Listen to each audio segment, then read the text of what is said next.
बहुत परेशान है। कुछ दिनों पहले माधवी लता ने खुलकर कहा कि अगर हैदराबाद से बोगस वोट निकला तो फिर गजब हो जाएगा, 40 साल का तिल्स्म टूट जाएगा, ऐसा दावा किया गया। अब इलेक्शन कमीशन ऑफ इंडिया ने यह कर दिया और 5 लाख से ज्यादा बोगस वोट निकल गए। इतना ही नहीं, एक उड़ते तीर के वीडियो ने ओवैसी ब्रदर्स की नाक में दम भी कर रखा है। ओवैसी का वोट वाला किला क्या ढह जाएगा या वो किला बच पाएगा? सवाल पब्लिक का में आज की पहली एक्सक्लूसिव स्टोरी में इसी का उत्तर देखिए।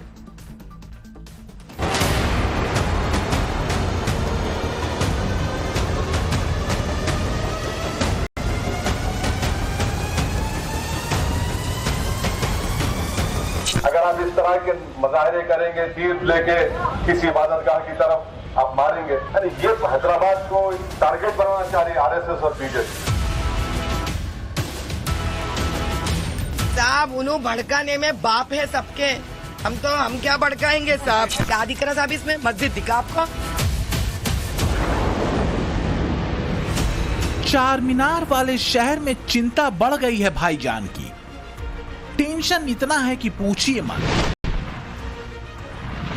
दिमाग उड़ा हुआ है जब से इलेक्शन कमीशन ने 5,41,000 बोगस वोटर्स के नाम वोटर लिस्ट से उड़ाए।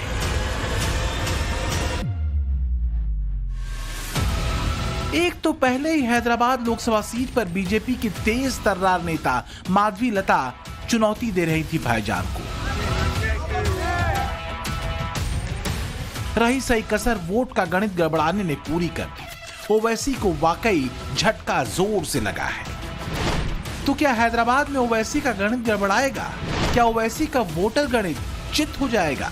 5,41,000 बोगस वोटर का नाम हटने से ओवैसी टेंशन में क्यों है? बस यही सवाल ओवैसी भाईजान को हलकान कर रहे हैं, क्योंकि सैकड़ा या हजार या 10,000 बोगस वोटर हैदराबाद जिले से साफ नहीं हुए हैं, बल्कि 5.5 लाख से ज्यादा वोट खत्म हुए हैं। इसका सीधा सा मतलब है लोकसभा चुनाव में 5,41,000 वोट कम हो जाना, यानी भाईजान का अब तक का बना बनाया खेल बिगड़ जाना। हैदराबाद जिले में 2 लोकसभा सीटें आती है, हैदराबाद और सिकंदराबाद। हैदराबाद से असदुद्दीन ओवैसी लगातार जीतते रहे हैं। इस बार 5,41,000 बोगस वोटर्स को चुनाव से पहले लिस्ट से बाहर निकाल दिया गया है। ओवैसी के लिए ये बड़ा झटका बताया जा रहा है। बीजेपी की प्रत्याशी माधवी लता ने बोगस वोटर्स की बात पहले भी कही है। माना ये जा रहा है कि हैदराबाद सीट पर इस बार मुकाबला ओवैसी के लिए आसान नहीं रहने वाला है। उनके सामने एक फायर ब्रांड लीडर के तौर पर माधवी मैदान में है। अपने मजबूत संवाद और सटीक बात की वजह से माधवी लोगों को कनेक्ट कर रही हैं। ओवैसी की धर्म या मजहब की खींची लकीर से अलग। मैडम चलो अब डॉक्टर बना लेते, लेके जाते हैं। हाँ, चलो डॉक्टर बन जाओ। सबका साथ, सबका विकास भी रहना, बिल्कुल सपोर्ट कीजिए। छोटे बच्चे परवरदिगार के बराबर होते हैं। देखें इतना अच्छा मन है, देखो। अरे अम्मी रोती रहे मेरे साथ आ गए तो अब क्या कहेंगे वालिदा से। माधवी का लोगों से कनेक्ट ओवैसी की टेंशन की बड़ी वजह है। ये वो वोट बैंक है जिस पर ओवैसी परिवार अपना हक जताता रहा है।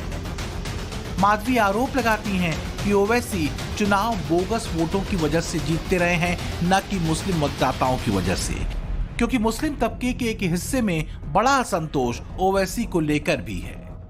हैदराबाद की आवाम ने हमेशा से यूनाइटेड तरीके से मुत्तहिदा तौर पर मंजलिस को कामयाब किया है और इंशाल्लाह आपके बार मंजलिस को कामयाब करेंगे। मजहबी कट्टरपन और भय भेद के राजनीतिक फार्मूले पर ओवैसी फैमिली ने अपना राज हैदराबाद में कायम किया है। हैदराबाद से बाहर भी ओवैसी मुसलमानों को भड़काने, डराने और उकसाने की राजनीति कसते रहे हैं। अब जब इलेक्शन कमीशन ने लाखों की संख्या में बोगस वोटर्स के नाम हटाए हैं, तो कहीं न कहीं बीजेपी के आरोपों को एक बड़ा आधार भी मिला है। हैदराबाद और सिकंदराबाद लोकसभा सीटों को मिलाकर तकरीबन 45 से 46 लाख वोटर हैं, जिनमें से करीब 5 से 6 लाख वोटर हटाए गए हैं। अब अगर इनको आधा आधा कर दिया जाए तो दोनों जगह से तकरीबन 2.5 लाख फर्जी वोटर लिस्ट से हट गए हैं। ये वोटर्स जीत और हार का मार्जिन काफी कम कर सकते हैं। तो क्या बोगस वोटों का हटना हैदराबाद सीट पर 2024 की जंग को ओवैसी भाईजान के लिए बड़ा संकट बना देगा? क्या यही वजह है कि ओवैसी की बेचैनी बढ़ी हुई है? जरा देखिए कि 2019 में ओवैसी कितने मार्जिन से जीते थे। हैदराबाद सीट पर कुल वोटर हैं 19,57,931। पिछली बार वोट पड़े थे 8,77,941। वोटर टर्नआउट करीब 45% का था। ओवैसी को कुल 5,17,471 वोट मिले थे। जीत का अंतर 2,82,186 वोटों का था। अब अगर 2.5 लाख वोट हर सीट से हटे तो 2,82,000 की जीत का मार्जिन घट सकता है। ओवैसी की दूसरी बढ़ती टेंशन है माधवी लता की मुस्लिम महिलाओं में अच्छी पैठ। हैदराबाद में कुल 59% मुस्लिम वोटर हैं। ओवैसी को पिछली बार 59% मुस्लिम वोट मिला था। माना जा रहा है कि इस बार माधवी ये गणित बदल सकती हैं, क्योंकि माधवी की पैठ मुस्लिम महिलाओं में अच्छी है। हमने कभी भी किसी भी औरत को ये नहीं कहा है कि आप बुर्का मत पहनो, लेकिन हमने ये कहा है, हाँ, अपना वजूद बनाओ, तरक्की करो। आप भी हमारे जैसे इस भारत देश की बेटी हो और आपको किसी प्रकार का भी किसी प्रकार का भी नष्ट ना आना चाहिए और आपके ऊपर जाति नहीं होना चाहिए, जुल्म नहीं होना चाहिए। उसके प्रति आपको आवाज उठाना आपका हक है। तो क्या यही वजह है कि ओवैसी ने माधवी की रामनवमी की यात्रा वाले वायरल वीडियो को तूल देते हुए बवाल मचा दिया? वीडियो में माधवी लता तीर चलाने का एक्शन करती दिख रही हैं और इस वीडियो को लेकर हैदराबाद की राजनीति गर्मा गई। ये वायरल वीडियो बुधवार का बताया जा रहा है। जानकारी के मुताबिक रामनवमी के दिन जुलूस निकल रहा था और माधवी लता इस जुलूस में शामिल थीं। ओवैसी ने आरोप लगाया कि माधवी लता एक मस्जिद की तरफ देखते हुए तीर चलाने का इशारा कर रही थीं। जाहिर है ओवैसी ने वीडियो के बहाने एक बार फिर हिंदू मुसलमान की सियासत शुरू कर दी। इससे बीजेपी की जहनीयत का अंदाजा हो रहा है, बल्कि आप बुजुर्ग हैं, ये नौजवाना सोचना है कि हैदराबाद का तेलंगाना का फ्यूचर क्या होगा। अगर आप इस तरह के मुजाहरे करेंगे, तीर लेके किसी इबादतगाह की तरफ आप मारेंगे, 6 दिसंबर काफी नहीं था कि आपको, अरे ये हैदराबाद को टारगेट बनाना चाह रही आरएसएस और बीजेपी। तो मेरी आप तमाम से अपील है कि हम तमाम को ये बताना पड़ेगा, इलेक्शन अपनी जगह पर अमन तो बरकरार रहना, ऐसी ताकतें भाई। आप कल तक मेरे को गाली देते थे और आप कुछ नहीं करते थे, जान से मारे। अब तो आप इस तरह से तीर बता रहे। वो शायर का शेर है कि क्या चाहे सितमगर इधर हुनर आजमाए, तू तीर आजमा हम जिगर आजमाएंगे। हालांकि बीजेपी उम्मीदवार माधवी लता ने सोशल मीडिया साइट एक्स पर एक पोस्ट करते हुए सफाई दी और लिखा कि उनके संज्ञान में आया है कि नकारात्मकता पैदा करने के लिए उनका एक अधूरा वीडियो वायरल किया जा रहा है। उनका कहना है कि वो मस्जिद की तरफ इशारा नहीं कर रही थी, वो सब धर्मों का सम्मान करती हैं। मजहबी कार्ड खेलने के पीछे कहीं जमीन के सिकुड़ने का डर तो नहीं है, क्योंकि ये बात भी दीगर है कि पिछले विधानसभा चुनाव में कांग्रेस और राहुल गांधी को पानी पी पी कर कोसने वाले ओवैसी अब बदले हुए सुर के साथ हैं। मैं जानता हूं रेवंत रेड्डी बड़े जिद्दी आदमी हैं और उनकी जिद उनको यहां तक लेकर आई और हम भी, हमारी पार्टी के लोग भी सर फिरे हैं, मगर आवाम ने एक फैसला दिया है। आवाम ने एक फैसला दिया है, हम उस फैसले का एहतराम करते हैं। और रेवंत रेड्डी साहब, आप पूरे आराम से 5 साल काम करिए। तेलंगाना की डेवलपमेंट के लिए, तेलंगाना के प्रोग्रेस और प्रॉस्पेरिटी के लिए एमआईएम पार्टी आपके साथ खड़े रहेंगी। फोन पे हम चर्चा करते, कोई पर्सनल दुश्मनी नहीं है, ऐसा कोई बात ऐसा होता ही नहीं जो लोग समझते हैं असेंबली में बोलिए फिर बाहर अच्छा दोस्ती है। तो क्या कांग्रेस से ओवैसी की बढ़ती नजदीकियों की वजह हैदराबाद के अपने किले को दरकने से बचाए रखने की मजबूरी है? विधानसभा चुनावों में कांग्रेस के ऊपर आग उगलने वाले ओवैसी अब ठंडे पड़ चुके हैं। कहीं ना कहीं कांग्रेस के साथ एक अलिखित अंडरस्टैंडिंग बन चुकी है और इसी का ताजा उदाहरण देखने को मिलता है महाराष्ट्र के सोलापुर में, जहां से AIMIM ने अपने प्रत्याशी का नाम पीछे ले लिया है, जिससे कि कांग्रेस के वोट न बटे। अब सवाल यह उठता है कि क्या ओवैसी को ये डर हैदराबाद में खिसकती जमीन का है?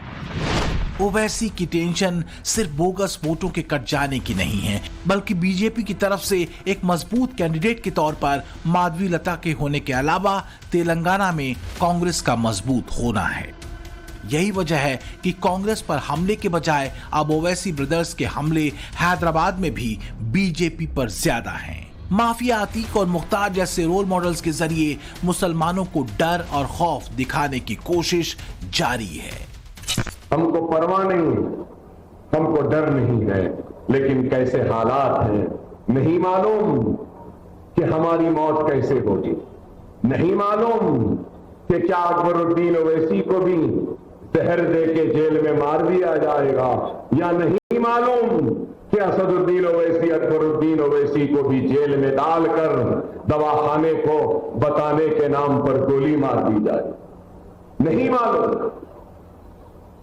मुझे उम्मीद है कि ऐसा नहीं होगा, लेकिन फिर भी नहीं मालूम।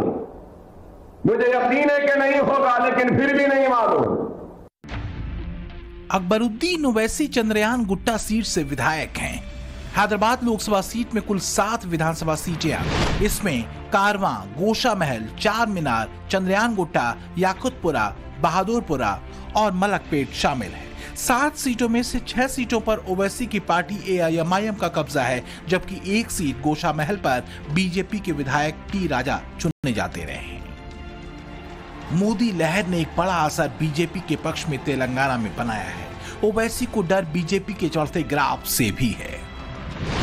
2023 के विधानसभा चुनाव में बीजेपी की 7 सीटें बढ़ी, जबकि ओवैसी की एक भी सीट नहीं बढ़ी। मामला वहीं का वहीं रहा। इसी तरह बीजेपी को 13.9% वोट मिले, जबकि AIMIM को महज 2.9%।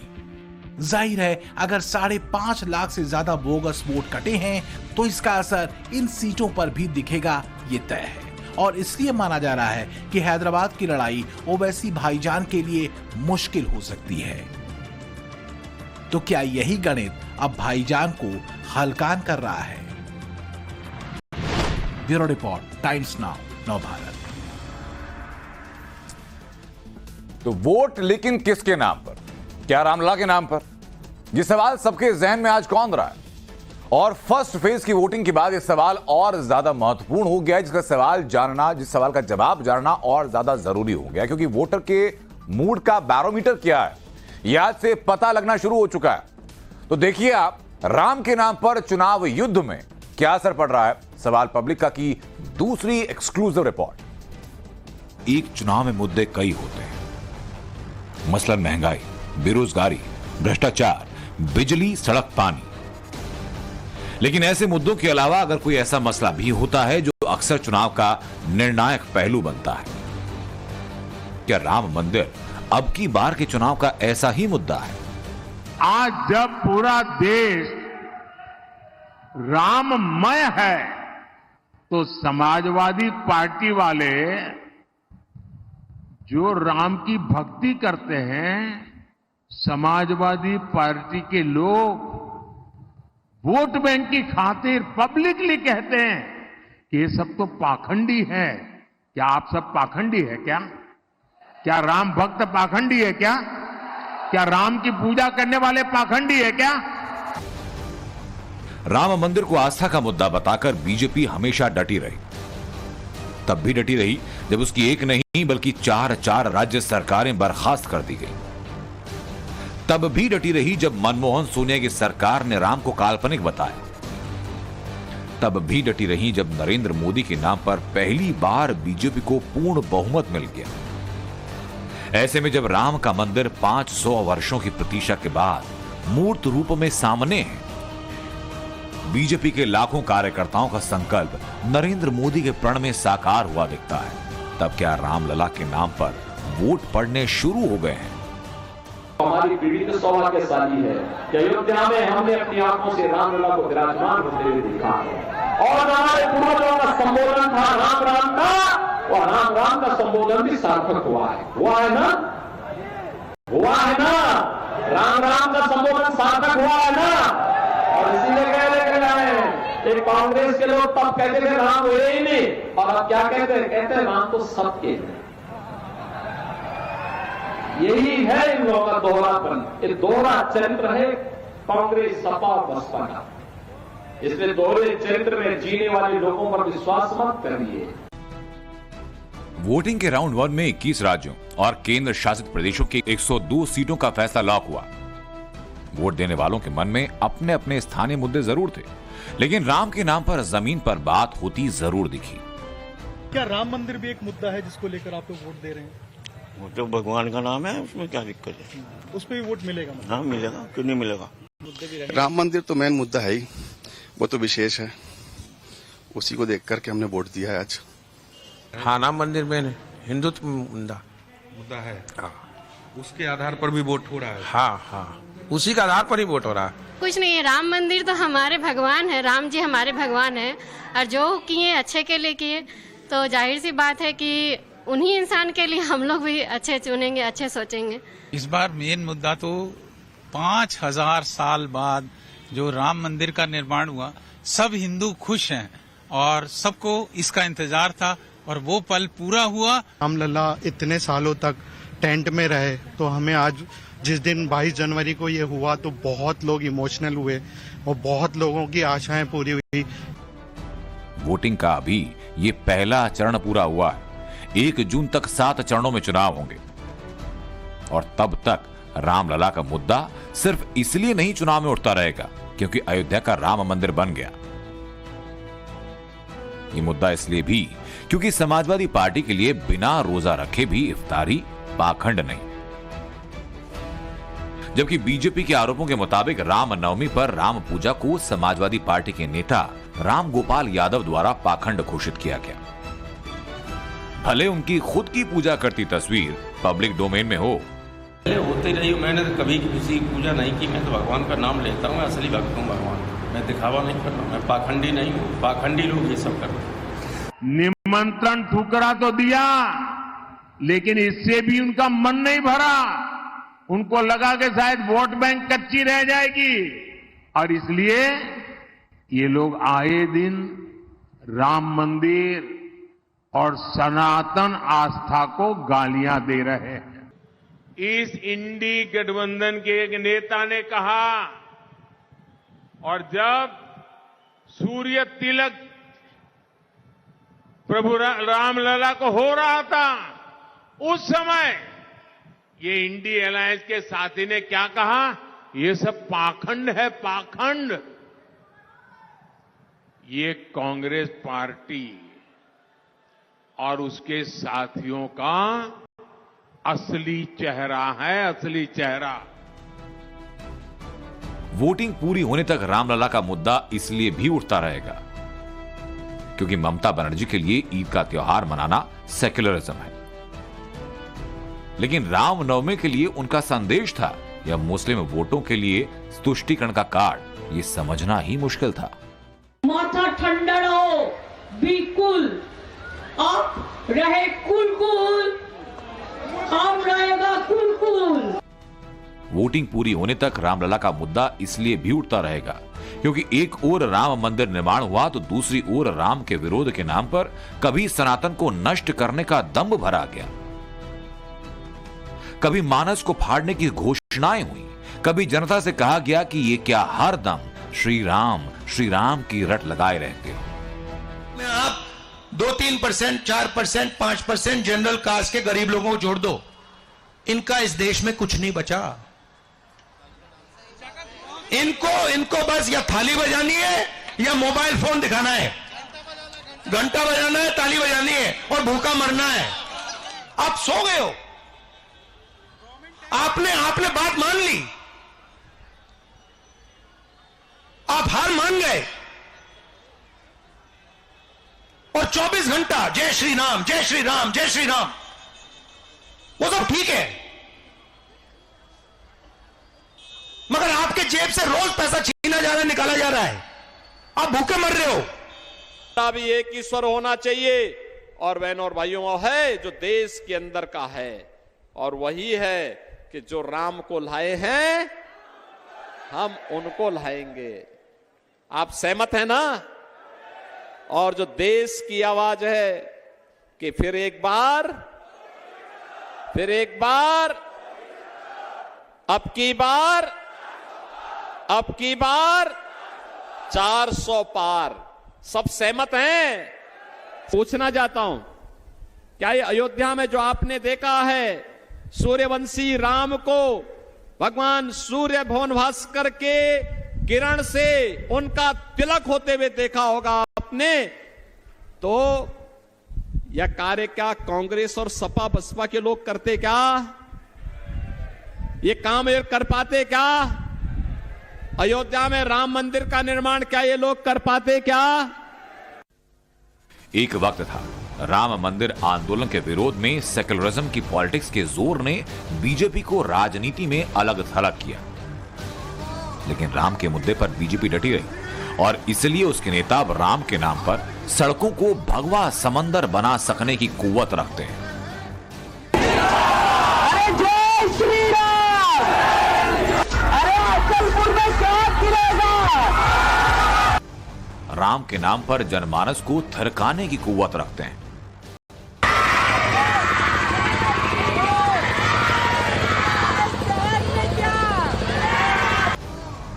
राम के नाम पर विपक्ष को ललकारने की कुव्वत रखते हैं।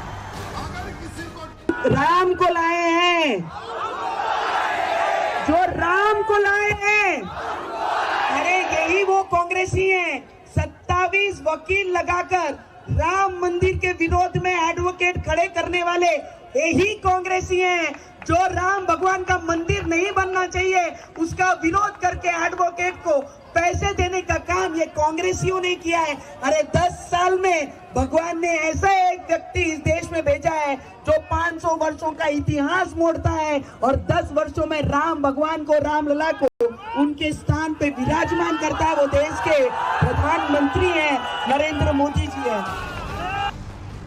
चुनाव में राम के मुद्दे पर बीजेपी के ऐसे तेवरों के बीच राम के पुजारी बनाम राम के व्यापारी वाली विपक्ष की दलील कितनी टिक सकती है, ये सवाल लाख टके का है।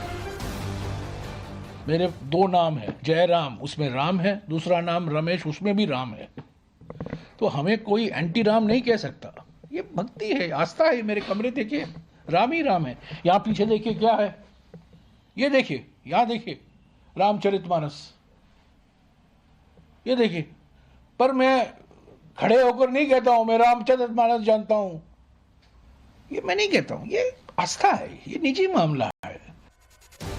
राम सबके हैं, इससे इनकार कहां, लेकिन वोट बैंक के लिए राम को नकारने की कोशिश हुई। इस सच्चाई को दबा कौन सकता है? राम की प्रतिष्ठा को राजनीतिक प्रोजेक्ट बताकर के दूरी बढ़ती गई, इससे विपक्ष कैसे मुंह चुरा सकता है? और यही राम पर बीजेपी का एडवांटेज है। वोट बैंक के भूखे लोग प्रभु राम के प्राण प्रतिष्ठा के अवसर पर निमंत्रण ठुकरा गए।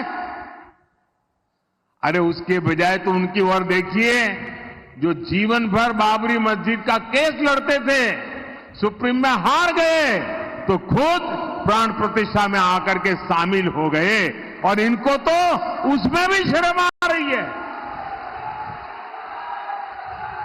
ये तो उनसे भी गए बीते हैं। Bureau report, times now Bharat.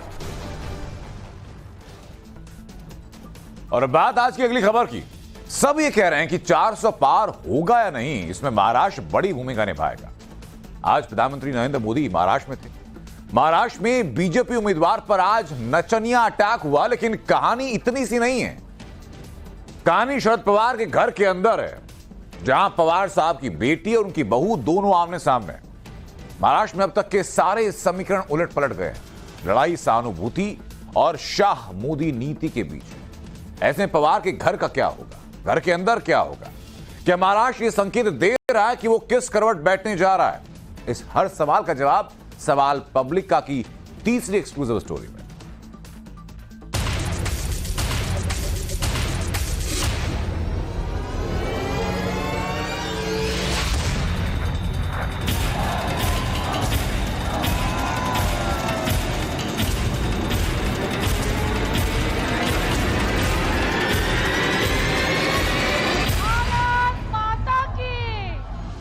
लड़ाई ये पारिवारिक या वैयक्तिक हो सकती है, मेरे लिए ये वैचारिक है। ये राजनीतिक विचारों की लड़ाई है, रिश्ते के जगह पे साबुत है। बारशाला गेला आणि 12व्याला आला। तो लड़ाई चाहे विचारधारा की हो, लड़ाई चाहे राजनीतिक हो, लड़ाई चाहे मतों की हो, पर जब एक ही सीट पर एक ही जगह के लिए ननद और भाभी आमने सामने आ जाएं, तो लड़ाई दिलचस्प हो जाती है और समझ में आती है सिर्फ एक बार कि लड़ाई फैमिली वर्सेस फैमिली की है। महाराष्ट्र के बैटल में 48 सीटों की लड़ाई के लिए तलवारें खींची हुई है। चुनावी जोड़-तोड़ और गठजोड़ के बीच सारे समीकरण साधे जा रहे हैं।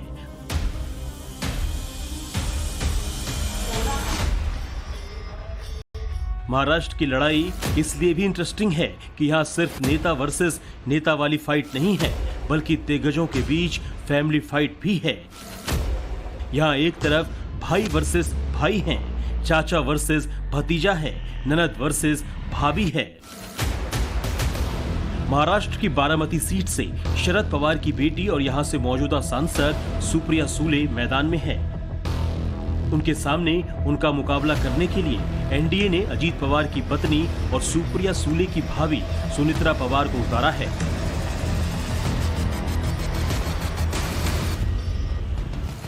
दोनों ही कैंडिडेट्स ने अपना नामांकन दाखिल कर दिया है। कहा जाता है कि पॉलिटिक्स में साइकोलॉजी की गजब की लड़ाई होती है और जो ये लड़ाई जीत लेता है उसका आधा काम वैसे ही आसान हो जाता है। सुनित्रा पवार को सुप्रिया सुले के सामने उतारना यही साइकोलॉजिकल वॉरफेयर माना जा रहा है। इस बात को समझने के लिए कल की ये तस्वीर देखिए। सुनित्रा पवार बारामती से अपना नामांकन दाखिल करने पहुंची थी। इस दौरान उनके साथ जो लोग मौजूद थे, जरा उन पर नजर डालिए। महाराष्ट्र की सरकार जैसे सुनित्रा पवार के बैक सपोर्ट में खड़ी हुई नजर आ रही थी। CM Eknath Shinde, deputy CM Devendra Fadnavis, NCP Ajit गुट के वर्किंग प्रेसिडेंट प्रफुल्ल पटेल, केंद्रीय राज्य मंत्री रामदास आठवले, ये दिखाने की कोशिश की गई कि पूरी महायुति सुनित्रा के साथ खड़ी है। सुनित्रा पवार को जिताने के लिए मिलकर सारे प्रयास किए जा रहे हैं और सुनित्रा के जरिए महायुति की एकता प्रेजेंट की गई। ये मैसेज उस समय बहुत मायने रखता है जब ऐसी खबरें सामने आ रही हैं कि महाराष्ट्र में ऐसी कई सीटें हैं जहां सीट शेयरिंग को लेकर गाड़ी अटकी हुई है। रत्नागिरी, सिंधुदुर्ग, औरंगाबाद, नासिक, ठाणे, पालघर, मुंबई दक्षिण, मुंबई उत्तर पश्चिम और मुंबई उत्तर मध्य वो सीटें हैं जिनको लेकर अभी भी संशय है। बारामती की सीट पवार परिवार का गढ़ मानी जाती है। यहाँ से खुद शरद पवार, अजीत पवार सांसद रहे हैं और अब ये सीट सुप्रिया सुले के पास है। ऐसे में इस बेहद अहम सीट से पवार फैमिली से ही 2 कैंडिडेट उतारना राजनीतिक मास्टर स्ट्रोक माना जा रहा है। अजीत पवार जानते हैं कि बारामती में पवार नाम का सिक्का चलता है। यहाँ से पवारों के अलावा किसी और को मैदान में उतारना नुकसान ही करेगा। ऐसे में सुनित्रा पवार को सामने रखकर अजीत पवार बारामती की जनता के सामने ऑप्शन रख रहे हैं। जनता को अब चुनना है कि उन्हें अपने सांसद के तौर पर ननद चाहिए या भाभी। मुझे पूछे तो मोदी का जादू चलेगा। पवार साहब तो कैसे ग्रेट पर्सन है, पवार साहब को कोई नहीं हरा सकता। मोदी 101% मोदी, 101% मोदी। देखा जाए तो शरद पवार सर आने चाहिए, क्योंकि जो सिनेरियो मोदी जी ने क्रिएट करके रखा है वो मतलब ज्यादा हाइप पे चला गया है। चुनाव की गर्मी बढ़ गई, क्या लगता है कि कौन जो है गर्मी बढ़ा गया है, मोदी जी या शरद पवार? मोदी जी। मोदी आपकी बार 400 पार। लेकिन जनता को फेस के तौर पर अभी भी ननद भाभी नहीं दिख रही। वो पवार साहब और पीएम मोदी के फेस पर ही अपना सांसद चुनने की बात कर रही हैं। पर पवार परिवार का पावर सेंटर कहे जाने वाले शरद दादा पवार के लिए यहाँ क्या करें और क्या ना करें वाली स्थिति है। चुनाव बेटी लड़ रही है और बहू से लड़ रही है। पार्टी और पार्टी सिंबल से हाथ धोने के बाद से ही शरद गुट की एनसीपी के कांग्रेस में विलय की खबरें भी सामने आ रही थीं। शरद पवार के नेतृत्व वाली एनसीपी का आधार खोना राजनीतिक हलकों में बहुत बड़ी बात है। अब शरद पवार के सामने संगठन को एकजुट रखने और लोकसभा चुनाव में ज्यादा से ज्यादा सीटें जीतने की चुनौती है। बारामती से पवार वर्सेस पवार का दांव खेलकर बीजेपी ने शरद पवार पर गहरी चोट करने की कोशिश की है। कई सारे लोग जो है जब यहाँ पे बातचीत करते हैं तो लोग कहते हैं कि ये ननद भाभी की लड़ाई है, बहू बेटी की लड़ाई है, लेकिन आप ये कई बार कह चुके हैं कि ये विचारों की लड़ाई है, ये रिश्तों की लड़ाई नहीं है। तो यही बात आप भी कह रही हैं, यही बात ताई भी कह रही हैं। तो क्या वाकई में ये सिर्फ विचारों की लड़ाई है? आप लोगों के संबंध अच्छे हैं? हमारे संबंध तो अच्छे हैं, लेकिन ये राजनीतिक विचारों की लड़ाई है। रिश्ते के जगह पे साबुत है और राजनीतिक लड़ाई है। भारतीय जनता पार्टी इतनी बड़ी पार्टी है, कश्मीर कन्याकुमारी उनके पास है, तो फिर भी वो एक कैंडिडेट नहीं ढूंढ पाए मेरे खिलाफ। और आज हमारा घर तोड़ा और घर की हमारी महिलाओं को ये लड़ा रहे। ये षड्यंत्र बीजेपी का है और बीजेपी के नेता चंद्रकांत पाटिल ये बारामती आए थे और बारामती आने के बाद उन्होंने कहा कि हम इस इलेक्शन में शरद पवार को खत्म करना चाहते। तो उनकी लड़ाई ये पारिवारिक या वैयक्तिक हो सकती है, मेरे लिए ये वैचारिक है। बीजेपी के साइकोलॉजिकल गेम का असर कहीं न कहीं सुप्रिया सूले की बातों में साफ साफ नजर आ रहा है। सुप्रिया सूले जानती हैं कि एक बड़ा तबका उनके पवार नाम को देखकर वोट करता है। ऐसे में पवार सरनेम का एडवांटेज अब भाभी सुनेत्रा पवार को भी मिलेगा, ये साफ है। बिल्कुल, एक तरफ जो है लोग कहते हैं पवार साहेब की पवार पॉलिटिक्स, दूसरी तरफ लोग कहते हैं दादा की पावर पॉलिटिक्स। इन सबके बीच में आपको अच्छा प्रतिसाद मिल रहा है, जनता से आप कह गई, तो कुछ ऐसा आपको लगता है कि कितना रिकॉर्ड तोड़ मार्जिन होगा आपका जीत के लिए? आप जो है कितनी आसानी से जीत पाएंगी या फिर लगता है कि कांटे की टक्कर है? नहीं, रिकॉर्ड ब्रेक होगा मुझे लगता है, क्योंकि जितना प्रतिसाद में लोगों में से दिख रहे हैं, आप भी देख रहे हो, तो मुझे लगता है कि बहुत मार्जिन बड़ा होगा। पिछली बार जब चुनाव हुआ तब बीजेपी को तकरीबन 5-5.5 लाख वोट मिले, आपका 1.5 लाख का मार्जिन था। अब जब शिवसेना 2 गुटों में हो चुकी है, एनसीपी जब 2 हिस्से में बढ़ चुकी है, क्या लगता है ये मार्जिन क्लोज हो सकता है, टफ फाइट हो सकती है आपको लगता है, या फिर पवार साहब के नाम पे आपके काम का जैसा परफॉर्मेंस बताया उसके नाम पे ये इजी आपके लिए एक वॉक हो?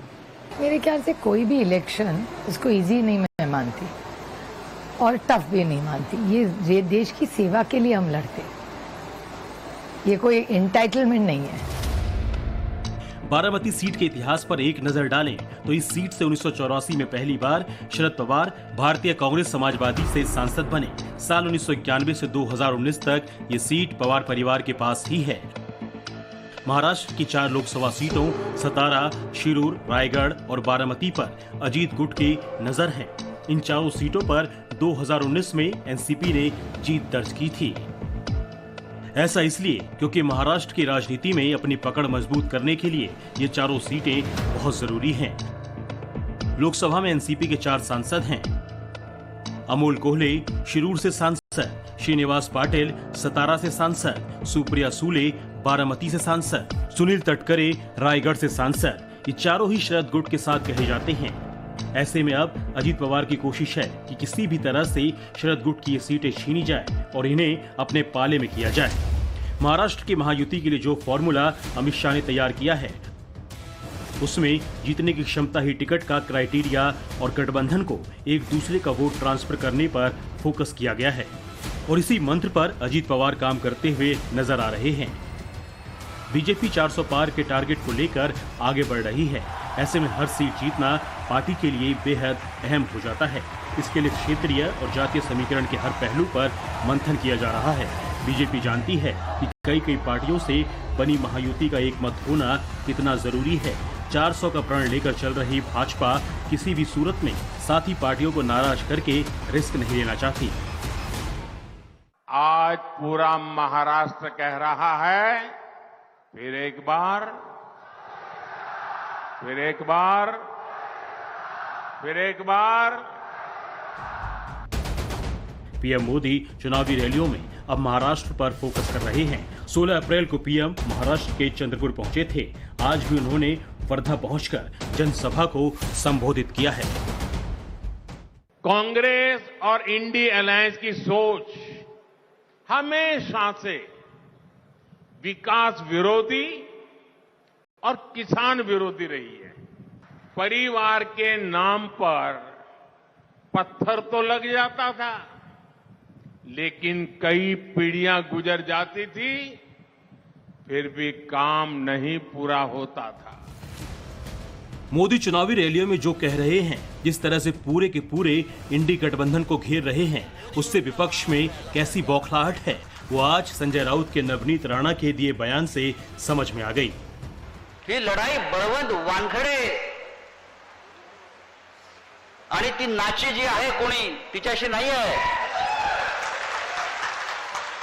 डान्सरशी नाही आहे, बबलीशी नाही आहे। ही लढाई मोदी विरुद्ध महाराष्ट्र आहे, लक्षात घ्या। ही लढाई मोदी विरुद्ध महाराष्ट्र, ही लढाई मोदी विरुद्ध उद्धव ठाकरे, ही लढाई मोदी विरुद्ध शरद पवार, ही लढाई मोदी विरुद्ध राहुल गांधी है। अपने विरोधी के राजनीतिक कामकाज पर कटाक्ष करना, उसकी नीतियों, सोच और विचारों पर उसे घेरना, ये अलग बात होती है, लेकिन किसी के पहले के प्रोफेशन के ऊपर इस तरह से टिप्पणी करके उसे छोटा दिखाने की कोशिश कहां तक सही है।